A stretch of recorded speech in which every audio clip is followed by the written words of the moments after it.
Ginawa ko naman lahat. Ako na yata yung pinakamasipag. So sa akin, yung commitment ko naman na talagang tatapusin ko to. And she's ending her campaign where it all began, her home region. Vice President Leni Robredo will attempt to become the first Bicolana president. And in her meeting the Avance and Bicol, the Vice President says she's overwhelmed by the love and passion of her supporters. Napapagod pero pagkasama mo na kasi yung mga tao, parang yung energy ng tao nalilipat sa amin. Kaya kahit puyat, kahit pagod, looking forward pa parate sa mga susunod na events. In pre-election surveys, she's still a distant second behind her fiercest rival, the son of the late dictator Bongbong Marcos. But Robredo appeals to her anxious supporters, keep the faith. Magtiwala lang kasi hindi lang naman ako nung nagsipag, sila din. Hindi lang naman ako yung ginawa yung lahat, pero sila din. Robredo makes sure to meet with her volunteers in Sorsogon and Albay before attending the grand rally in Naga City. She's no stranger to thousands of supporters showing up and braving the scorching heat or heavy downpour at her rallies. She says she gave it her all, and she's leaving everything to God. The presidential aspirant also can't help but hit those who insist that she cheated in the 2016 elections, including Marcos, despite a unanimous ruling by the Presidential Electoral Tribunal that she won and beat him fair and square. So parang wala nang redemption. Talagang ang sinungaling sa umpisa, sinungaling hanggang kahuli-hulihan. Kawawa yung mga Pilipinong napapapaniwala niyo. Pia, as of 5 in the afternoon, the crowd for the Leni Kiko rally in Naga City has reached 168,000. That's according to the organizers that just relayed to us a while ago. And there is a separate meeting, the Avance, tomorrow in Makati, where we do expect thousands of supporters from all over Metro Manila and nearby provinces to attend. It's a last show of force before they vote on Monday. Pia? Anjo Alimario there reporting. From a vote-rich region to the #1 vote-rich province, Senator Manny Pacquiao wraps up the Visayas leg of his campaign with a meeting the Avance in Cebu. We now have our Cian Arcangel live. Cian, how confident is Pacquiao in clinching the Visayan vote? Pia, the People's Champ is banking on his Visayan connection and rags to riches story to win the presidency. His past 2 weeks have been busy. The senator blitzed through a number of provinces in the Visayas and Mindanao, speaking the local language, Bisaya. Pacquiao is holding the first of 2 meeting the Avance or Grand Rallies here in Cebu City at the same venue where rival Isko Moreno held a campaign rally on Wednesday. Supporters continue to arrive here at the North Reclamation area. Most of the people are packed near the stage, but there are still empty spaces near where we are standing. Pacquiao says the crowd turnout boosts his belief of victory. Diyan mo makikita ang tunay na survey sa ilalim. No, yung damang-dama ng mga mahihirap na tao, damang-dama ng mga nahihirapan ng mga pamilya, ang aking advokasya. Gusto naming pasabukas na lang, tabi ng mga tao, hintayin namin kahit na umabot pa ng madaling araw. So, natouch naman ako na itong ginawa nilang support sa akin. Pacquiao will conclude his campaign with a meeting the Avance in his hometown of General Santos City. His running mate, Buhay Party List Congressman Lito Atienza, is expected to give a video message because he cannot yet travel after undergoing knee surgery. Pia? Cian, what did Manny Pacquiao say about a COMELEC decision that the PDP Laban faction led by Energy Secretary Alfonso Cusi is the legitimate one? Pia, Senator Manny Pacquiao says they will appeal the COMELEC's decision all the way to the Supreme Court. But he assures the PDP Laban members who are loyal to him of his support. But with the campaign coming to a close, Pacquiao says he is leaving it up to Senator Coco Pimentel to decide on their next move. Pimentel, whose father and namesake founded PDP Laban, has said that the COMELEC's decision is not yet final and executory. Back to you, Pia. Cian Arcangel there reporting. Presidential candidate Ping Lacson and running mate Tito Soto are holding their meeting de avance in the vote-rich province of Cavite. We have George Cahilas there on standby. George, what is the latest? Well, the presidential candidate Soto Newman says he is offering his confidence, his experience, his track record to serve for another 6 years. If not, he's going to embrace the peace and quiet for this family. The Government Square for their meeting de avance. Joining them tonight are senatorial candidates Nikita Padilla, Manny Piñol, Guillermo Eleazar, JV Ejercito, and Ringo Nasan. Lacson says they chose Cavite for their closing rally to show his gratitude to his fellow Caviteños who are still supporting their tandem despite failing to get the endorsement of majority of politicians here. The presidential candidate laments that the politicians in Cavite, some of whom are his friends and relatives, forgot that he is one of their own and one that they can be proud of in terms of qualifications and competence. Cavite Governor John Victorino supports the candidacy of Bongbong Marcos, while other political parties or political families like the Barzagas of Dasmariñas City supports Vice President Leni Robredo. Lacson and his running mate, Senate President Tito Soto, are unfazed by their low survey numbers, saying that the real or the true survey result will be determined on Monday. Back to you, Pia. George Cahilas there reporting. Well, candidates are going all out on the last day of the campaign season tomorrow. Presidential hopeful Bongbong Marcos will be in Parañaque City to cap off his 3-day meeting de avance. He took on Iloilo on Tuesday and Tagum City in Davao del Norte on Wednesday. Leni Robredo will gather supporters in her last grand rally along Ayala Avenue in Makati at 5 in the afternoon tomorrow. Manny Pacquiao returning to his hometown in General Santos City, where he will make a final pitch to supporters. Isko Moreno will also go back to Tondo, Manila, where he began as a public servant. The Manila mayor will end his campaign at the Moriones Linear Park tomorrow. Moreno's running mate, Willie Ong, and Senate slate held an event this afternoon in Pasig City, a bailiwick of one of the prominent members of the Acción Democrático, re-electionist Mayor Vico Soto. But Moreno was not present, saying he had to attend to last-minute meetings as mayor. Moreno and Soto have not met since the start of the campaign. Soto will mark the end of his campaign at Plaza Rizal in Pasig City tomorrow evening. The Education Department urges voters to head to voting precincts as early as possible on May 9th, as delays are expected with the observance of COVID-19 protocols. Tristan Adalo gives us a look at preparations at some schools in the most vote-rich city. Some 20,000 voters are expected at Culiat Elementary School on Tandang Sora Avenue on May 9th, the second largest polling precinct in Quezon City's 6th district. 26 classrooms will be utilized on Election Day, with only 10 voters allowed per classroom at any given time. Ang lahat ng ating mga electoral boards, mga support staff, ay handang-handa na po sila. Ang pumilik nagbigay po ng kagamitan para sa pag-disinfect, alcohol, scanner.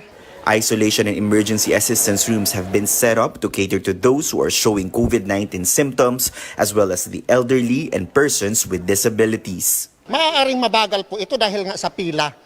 Actually, ang nararanasan natin dati na wala pa yung pandemic, sa umaga kasi karamihan nagpuntahan. Pero sa bandang hapon naman, medyo paunti-unti na yung mga dumarating na tao. The vote counting machines assigned in the school have been tested and sealed, but election paraphernalia, particularly ballots and the official list of voters, will be given this weekend. Yung walang mga sasakyan, nagpaalam ako sa punong guro na dito na lamang sila matulog. Kasi kailangan 5 o'clock, nakahanda na. The Education Department advises voters to arrive early in their designated polling precincts. Talagang mahabaan ang pila ang i-expect natin dito. We would try really to impose strictly the health protocols of 1 meter distance. Yan yung kailangan natin isagawa talaga, lalong-lalo na sa urban places like Metro Manila. Mahirap yun. Alam naman natin. The Commission on Elections, on the other hand, remind voters to check their ballots carefully before voting. Ballots are not very easily replaced on election day. The voter has to prove na hindi niya kasalanan na kailangan na palitan yung balota. 7 deadline can be aired. Tristan Odalo, CNN Philippines.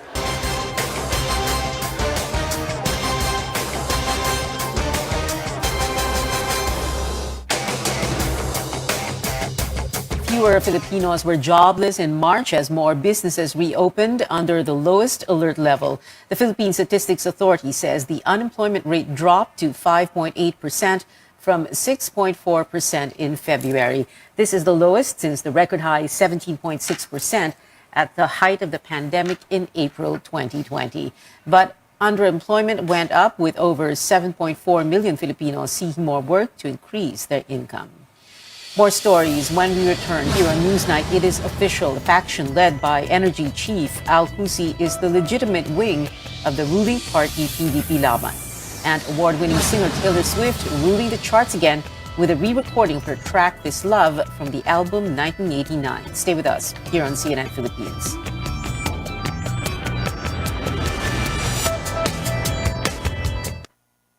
RPN DXKP Pagadian, ang inyong Radyo Ronda. RPN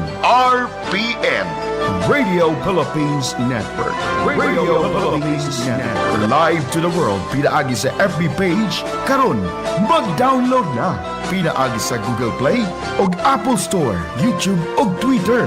Alang sa mas kipakuskan ng mga balita, komentaryo, kasayuran o kalingawan. Ang mas kipakuskan ng inyong Radyo Ronda. Member, kapisanan ng mga broadcaster ng Pilipinas.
Welcome back. One presidential candidate is confident about winning as he accuses survey firms of being paid hacks, while his running mate endorses different presidential and vice presidential bets.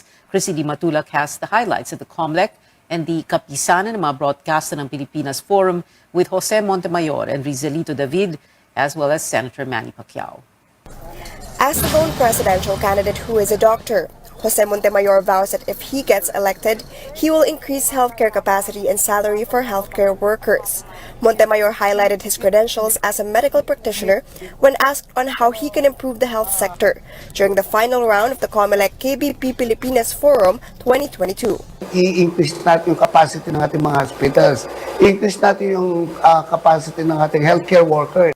Itaas natin ang sweldo. No? Bigyan natin talaga ng living wage ang ating mga healthcare workers. Montemayor adds that there should be more well-compensated health workers in the province. He remains confident he'll win, contending that some survey firms are paid. Montemayor is joined by his running mate Rizalito David, who oddly is endorsing other candidates. Diretso ko na pong in-endorso, tulungan natin si Leni Robredo at si Senator Soto sa ikalawang Pangulo. Presidential candidate Senator Manny Pacquiao joined the second leg of the forum. He says if elected, he wants to entice more foreign investors through simpler business processes. Ang gagawin natin, isa na lang o dalawang requirements na lang para magnegosyo sila. Tutulungan pa sila ng ating gobyerno. Hindi na sila pahihirapan. Kaya talagang makakainganyo tayo ng mga investors from other country. At sinisigurado ko sa inyo na pag tayo naging Pangulo, at least 5 mga bilyonaryo sa ibang bansa makapag-invest dito sa ating. Pacquiao also aims to raise the minimum wage to 700 pesos and create a salary standardization law which will provide the same earnings to workers in Metro Manila and the provinces. He also wants better management in the education department after receiving allegations of corruption in the agency. Ang laki ng budget niyan at kayang-kaya mabigyan ng gadget ang lahat ng ating mga estudyante, hindi lang estudyante, pati yung mga guro natin. Alam ko po ang mga nangyayari dyan sa DepEd. No, alam ko yan, kaya ayaw ko lang ibulgar ngayon. If he becomes president, Pacquiao says he will keep his campaign promise of ridding the government of corruption and put dishonest officials behind bars. Chrissy de Matulak, CNN Philippines. After 8 long months, the Commission on Elections settles a squabble within the ruling party, PDP Laban, and names the faction of Energy Secretary Alfonso Cusi as the legitimate wing. In a 2-1 vote, COMELEC Special Second Division said the Cusi wing is the legitimate faction because its chairman, President Duterte, convened and attended its assemblies last year. COMELEC named Cusi as the legitimate party president and former Cabinet Secretary Carlo Nograles as the executive vice president. Now, this means the PDP Laban poll watchers will be prioritized inside voting centers. They are also entitled to the 5th copy of election returns in every precinct, which will be printed by vote counting machines once polls close on May 9th. The poll body did not recognize the meetings and party officials of the rival wing led by Senators Manny Pacquiao and Coco Pimentel. Pimentel plans to file an appeal before the COMELEC and Bank. He also slammed the timing of the release of the decision, suspecting it is a boost for the candidacies of Bongbong Marcos and Sara Duterte, whom the Cusi wing earlier endorsed. Pimentel says supporting the son of the late dictator Ferdinand Marcos is, quote, the total antithesis of what PDP Laban stands for. The party was established in 1982 to oppose the Marcos dictatorship. The Cusi wing invited Pimentel to a dialogue and told him, quote, to take a step back and not to be emotional. Well, as we count down to May 9, what are the do's and don'ts voters should remember? Melissa Lopez has the details from what we should bring and wear to how we should protect our ballots. The Commission on Elections says preparations to vote on May 9th start at home. Commissioners say voters should do their research early and make a list of chosen candidates to speed up the voting process. Although smartphones are allowed inside the precinct, it's best to write down the names of candidates on a piece of paper. Sampled ballots are also allowed. If possible, you should visit the COMELEC's Precinct Finder page to know where you are voting. You should also write down the precinct number. Now, what should you wear? Commissioner George Garcia says any color is accepted, even those identified with the campaigns. But do not wear shirts or even masks bearing the names or faces of candidates to the voting center. Mas maganda po wag na lang pong mag-centrally matter. Basta dapat may damit, kaysa naman yung walang damit, sure, hindi makakapasok. Bawal na po ang pangangampanya sa Mayo 9. Simula po nga ng Mayo 8, bawal na po ang campaigning. You may head to the precinct anytime from 6 a.m. to 7 p.m. You should also wear a face mask. An ID is not required, but the poll body says it's good to have one ready in case someone questions your identity. At the precinct, make sure to use the COMELEC's official marking pen when shading the ballot. Do not use a regular pen as its pointy edge might pierce through the ballot and invalidate your vote. COMELEC's stern reminder, do not take photos or selfies with your ballot and of the voter's receipt. Pack some patience as lines could be long. Precincts can only accommodate up to 10 voters at a time for social distancing. Sa amin pong estima, kapag po kayo ay may dala po kayong kodigo, mga 3 to 5 minutes lang po tapos kayo sa pagboto. Mas maganda po mapadali natin din yung pagboto natin at mapadali rin yung pag-alis natin sa polling place dahil nga sa banta ng COVID-19. Melissa Lopez, CNN Philippines. Get the numbers and updates in real time on Election Day. Our full coverage of the May 9 polls begins at 5 in the morning. We invite you to join the conversation on our social media accounts at CNN Philippines.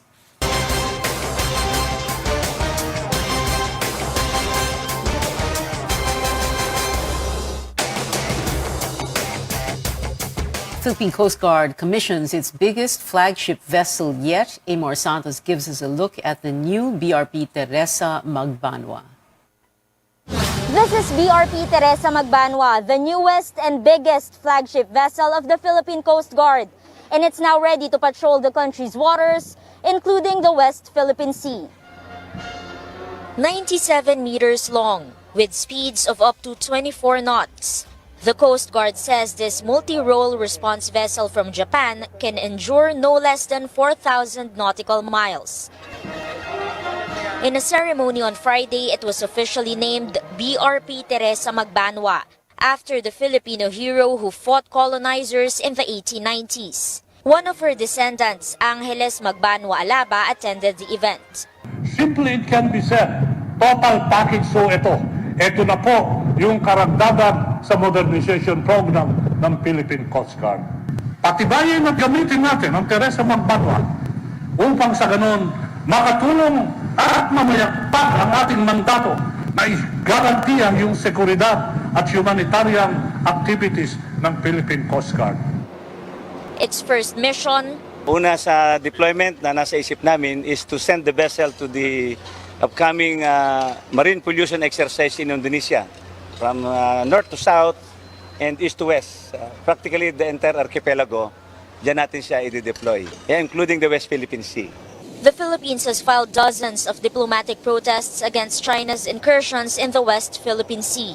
The most recent was over a close-distance maneuvering of a China Coast Guard ship toward the Philippine vessel off Bajo de Masinloc or Scarborough Shoal in March. The bigger the vessel, the better.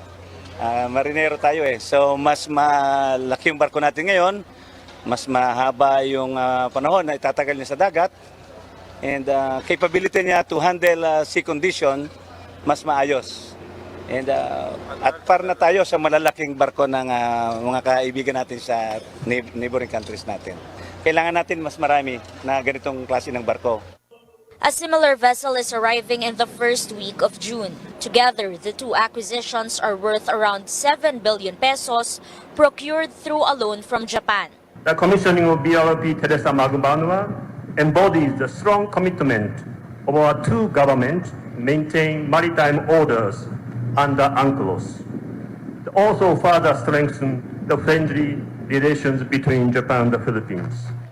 The Philippines and Japan are both at odds with China over its sweeping claims in the East and South China Seas. Amor Santos, CNN Philippines. Straight ahead, a treat for Swifties and fans of the best Turn Pretty. Stay tuned to CNN Philippines.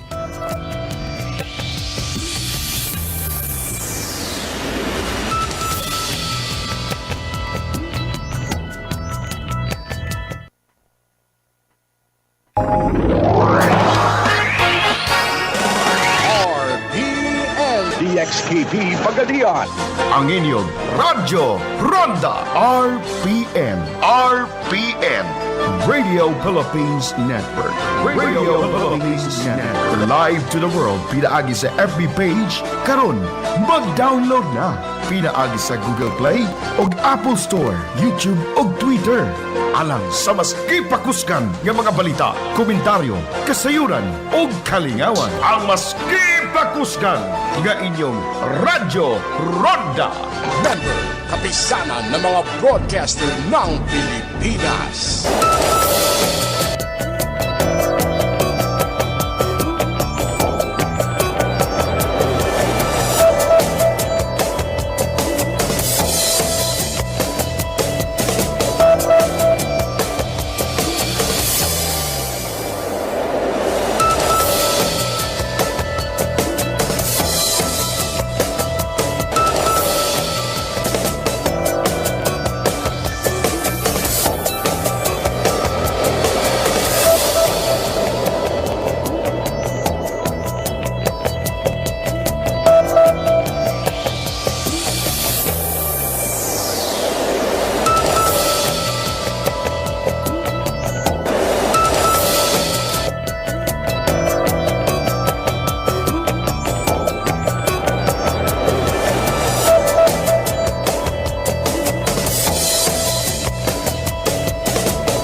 Welcome back. In UAAP men's basketball, LaSalle and UP's do-or-die semis match has begun at the Mall of Asia Arena. The Green Archers are bringing their A game, leading in the first quarter 18-11. Whoever 13. What is it? 13? 18-13. Now, whoever wins faces the Blue Eagles in the finals on Sunday, 4 p.m., also at the MOA Arena. And just in, Team Philippines captures its first win in the 2021 Southeast Asian Games in Vietnam, beating 2019 silver medalist Thailand in beach handball in 2 sets. Now, here's a treat for both Swifties and fans of a best-selling novel, The Summer I Turned Pretty. In the trailer for the series adaptation, Taylor Swift debuted the re-recording for track This Love. The release coincides with Swift's 1989 World Tour, which kicked off on this day 7 years ago. Here's a look at the trailer for The Summer I Turned Pretty.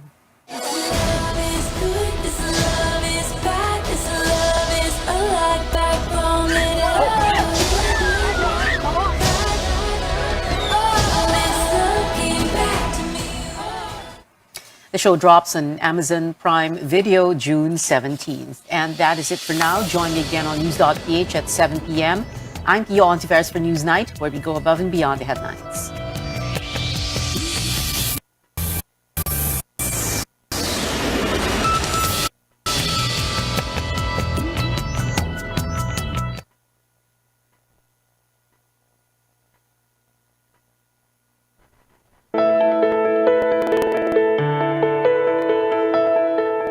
For many of us, we communicate with each other through our voice.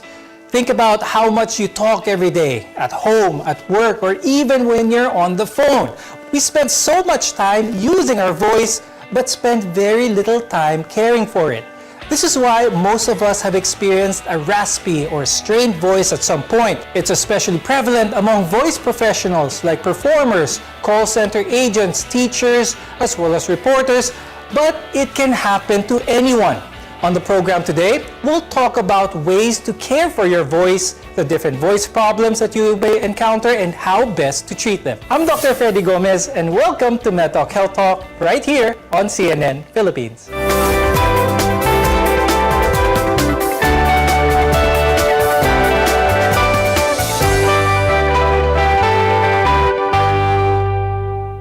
Your voice plays a vital role in your everyday life, but it's easy to take for granted. Our guests are here today to give us some tips on how to help keep our voices strong and healthy. With us is Dr. Enrique Papa II, who is an ENT specialist at UniHealth Parañaque Hospital and Medical Center, as well as Hospital ng Maynila. Also with us is Zarina Camille Lazaro. She's a speech language pathologist from St. Luke's Global City and an instructor of speech pathology at UP Manila. All of us, even from the time we were born, second only to gaining that first breath, gumamit na tayo ng boses natin when we cried, ano? But a lot of us take it for granted, hindi natin inaalagaan. Dr. Enrique, pag-usapan natin, how exactly do we produce sound that eventually becomes our voice, and why is it so distinct? Parang itong fingerprint ng mga tao, iba-ibang mga boses ng tao. Well, basically for us to produce voice, we need 3 things, no? First is the power supply, which is the air coming from the lungs. Second is the sound source, which is our larynx, which contains our vocal cords. And third is the resonator, which includes our oral cavity, the nasopharynx, and the sinuses. So basically, for us to produce sounds, the air coming from the lungs is the one that produces the power behind the voice production. The air moves up and down the trachea or the windpipe, thus producing vibration of the vocal cords. The vibration of the vocal cords then tends to produce the sound, which then resonates in our sinuses or our cavity or the pharynx, thus shaping and amplifying the sounds. And with the use of our soft palate, the tongue, the mouth, the lips, we then transform these sounds into speech and articulation. Let's focus on that part where the vocal cords are situated at, yung larynx area natin. That's why I'd like to ask Ms. Zarina, ano yung mga ginagawa nating mga Filipinos on a regular basis na nakakapag-compromise ng quality ng voice natin? Madami po iba-iba kasing causes on why we have changes in our voice. Pwede rin po kasi yung mga acute na phonotrauma, which are like shouting for a long period of time, using our voice in an abusive manner like excessive coughing or excessive routine. Even din po yung mga tests that we experience at work, they may also lead to additional tensions in our neck area which could compromise our voice. Ms. Zarina, all of those that you mentioned, maybe some acute things, panandalian lang. Are there instances that Filipinos do for long periods of time that in the long run, makakasasama talaga ng boses? I think Filipinos may have the tendency to talk excessively. I think it's in our culture po kasi na talagang mahilig po tayo makipagkwentuhan, makipag-usap. It's not really a problem per se, but if we talk using an improper voice or hindi po mag-ayos yung technique na ating pakikipag-usap with other people, in the long run, it may lead to voice problem. One of the most common symptom or mararamdaman ng isang tao na may problema sa kanilang boses ay ang hoarseness. Could you explain to us what hoarseness is and what's usually the area involved when someone is hoarse? So basically, hoarseness is a symptom of dysphonia. Dysphonia is basically a diagnosis of any changes or alteration in voice production. When we say hoarseness naman, it's basically a symptom for any change in voice quality, pitch, or loudness. Both can either be neurologic, obstructive, iatrogenic, or can most likely secondary to functional such as vocal abuse. How much of an impact can certain things that a person does, especially smoking and drinking of alcohol, how big of a factor is this when it comes to someone's voice? Tobacco smoking can lead to progressive damage in the lining of the mucosa of our vocal cords. Also, smoking tends to lead to an increased mucus production, causing changes in the quality of the voice. Smoking can also predispose the patient with an increased risk of minute hemorrhages or yung mga maliliit na pagdudugo sa vocal cords, secondary to changes in pressure and circulation. And over time, of course, smoking and alcohol can lead to development of tumors or laryngeal cancers. Now, Ms. Zarina, meron bang koneksyon ang stress level ng isang tao sa quality ng boses niya? Yes, so there has been research that under periods of stress, the muscles that control the larynx become excessively tense, and periods of prolonged muscle tension in the larynx can lead to incoordination of the muscles that control our voice. So may connection talaga ang ating stress levels and the quality of our voice. But in some occasions, hoarseness can also signify a serious medical condition. We'll talk more about that when we return. You're watching MedTalk Health Talk, your partner in healthcare.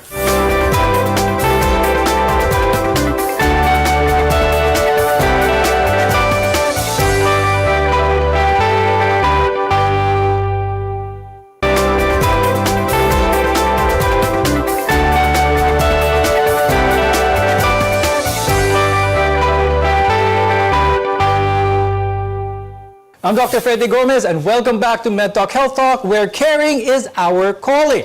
Now, losing one's voice is a symptom, as discussed earlier, but there may be several underlying reasons. A vocally demanding job or the common cold is sometimes usually to blame. If this is the case, your voice should be restored within a couple of days. But sometimes, it could signify something more serious. Dr. Enrique, pag-usapan natin ang mga possible causes from something like laryngitis, for instance, as a cause for hoarseness or the loss of someone's voice. What are some of the main causes ng laryngitis, and how can this be better managed by our viewers? When we say laryngitis, it's basically an inflammation or irritation of the larynx causing dysphonia. It could either be acute, lasting for 2 weeks, or chronic, lasting for more than 2 weeks. Here in the Philippines, because of the advent of the BPO industry, the most common cause of laryngitis is vocal abuse.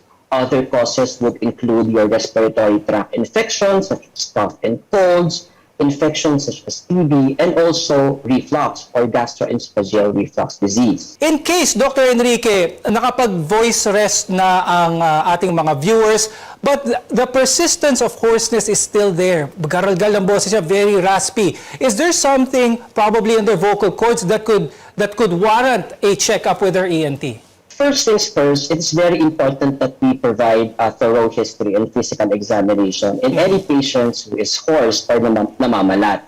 it is important for us to ask for history of infection, vocal abuse, trauma, or previous surgery in the neck. In the clinics, the voice can be assessed by having the patient read on a certain text or paragraph and grade the quality of the voice according to scale.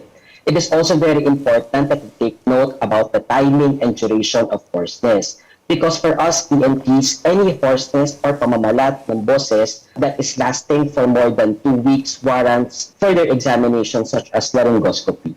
Is there any instance, Dr. Enrique, na ang pagiging raspy ng boses ng isang tao, normal lang to? Kumbaga, part of his character na paus ang kanyang boses, buong buhay na nilang meron silang paus sa boses, or should this warrant a checkup? What I'm trying to refer to is, should they be concerned of anything such as maybe a polyp, maybe a cyst, or maybe a nodule?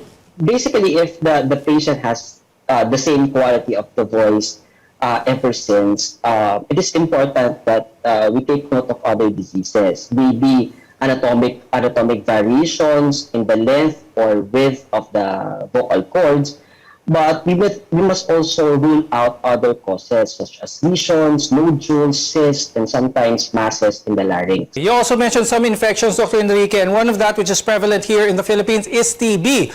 Pwede rin bang, a lot of our viewers know TB as affecting the lungs, pwede rin bang maapektuhan ng vocal cords ang TB? Yes, because we have what we call your TB laryngitis, because sometimes the infection or the TB cells, the TB bacilli, would actually go through the trachea and infect the vocal cords, causing ulcerations on the mucosa or lining of your vocal cords.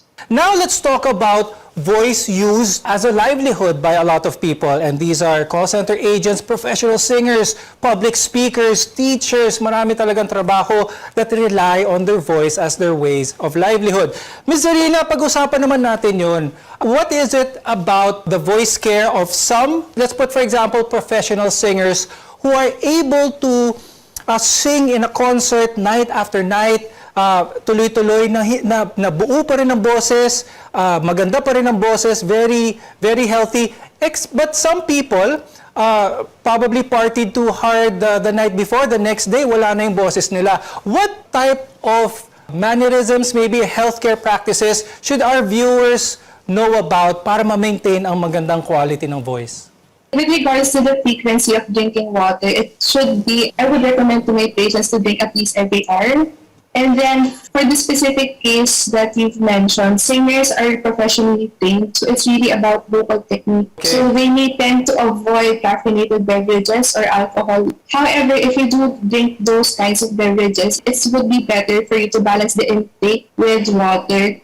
When it comes to our voice, a lot of us have been speaking all our lives, but meron bang tama at maling paraan ng pagsasalita? There is actually, but it's really personalized from person to person. But my general tips would be to monitor your breathing, make sure that you have air support for everything that you say. Try not to speak at every end of your breath, so make sure that you try to breathe if ever you tend to speak for long periods of time.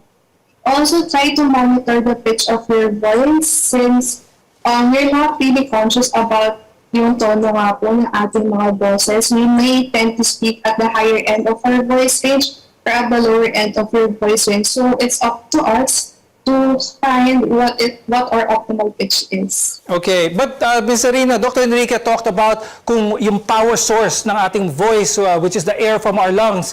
Where should most of that power be coming from for a sustained voice use, especially those who, for let's say call center agents, it may be hard at first, but where should that power be coming from? The neck muscles, maybe from the diaphragm? Saan ba, Ms. Zarina, ang magandang paraan para mag-vocalize or gumamit ng boses? It should be from the diaphragm actually, or more commonly, mas ma-monitor po natin siya sa ating bandang tiyan kasi dun malapit po ang ating diaphragm. You will know if you're breathing in an improper way. If you see neck tensions over here, makikita niyo na po yung muscles niya. Pero another good way for you to ensure that you're breathing through your diaphragm is to sit in a proper posture. If possible, try to maintain a straight posture whenever you're sitting or standing. So understandable na po na for right now, in our context, majority of the people are working from home. So if makita niyo po na may environmental modifications kayo magagawa, like the height of your table, the height of your chair, it would still be beneficial in the long term. Later on the show, we'll share some tips with you on how to properly exercise your voice to be healthy as well as powerful. Your health is our mission here on MedTalk Health Talk. We'll be right back.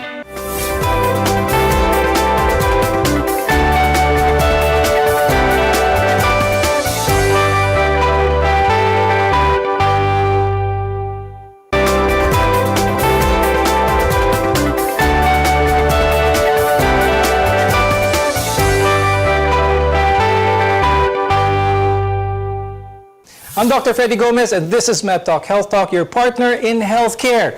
We're talking about today about your very valuable voice. We'll talk about some voice hygiene and your overall vocal health. Dr. Enrique, what should our viewers do in order to maintain their voice, avoid any of these problems? Should regular checkups with the ENT be part of their list? Well, yes, no, especially for professionals who use their voice frequently, at least once a month or anytime if they feel there's a problem or throat discomfort. Because it is very important that we determine the cause of their hoarseness or pamamalat as early as possible. When it comes to losing someone's voice, a lot of our viewers may have tried some home remedies here and there. Are there any home remedies to your knowledge na alam niyong medyo may effect din naman? Treatment lang naman, for any patients with hoarseness or pamamalat is basically to lubricate the throat and voice rest. Some patients would try to drink lemon water or turmeric, and sometimes naglalagay sila ng parang luya sa dila, nagsisipsip sila. There's no basically proof that it works, but if they give them comfort, then why not? But again, it is still essential that they do the voice rest and increase their oral fluid.